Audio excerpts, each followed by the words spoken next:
क्योंकि वे अपने लक्ष्य में असफल हो गए थे, उन्होंने तय किया कि वे बेहतर होगा कि वे अपनी जान दे दें। हाँ, चलो अपना जीवन समाप्त कर लें। कम से कम हमें यह संतोष रहेगा कि हम श्री राम की सेवा में थे, भले ही थोड़े समय के लिए। काश हम जटायु की तरह माता सीता की रक्षा के लिए लड़ते हुए मर जाते, उन्होंने जोर से कहा।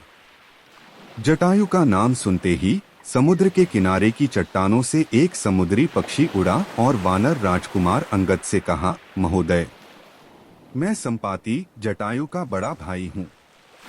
क्या मैंने सुना कि जटायु को 10 सिर वाले रावण ने मारा था? काश मैं भी रावण से लड़ा होता, क्योंकि मैंने उसे एक सुंदर महिला के साथ समुद्र पार करते देखा था। शायद वह सीता ही रही होंगी। संपत्ति ने आगे कहा, मुझे पता है कि दुष्ट रावण कहाँ रहता है।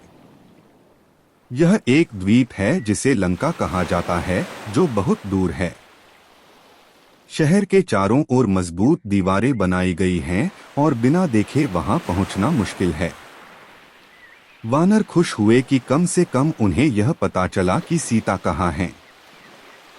लेकिन साथ ही वे यह सोचने लगे कि वे कैसे विशाल समुद्र को पार कर लंका तक पहुंच सकते हैं। उनमें से कई ने कूदने की कोशिश की, लेकिन वे सिर्फ पानी में गिर पड़े। वे फिर से निराश हो गए। जामवंत, एक वृद्ध भालू जैसे प्राणी ने अंजने से कहा, पुत्र, तुम्हारे पास वायु की गति है। तुम्हारी ताकत पूरे नगर को नष्ट करने की है।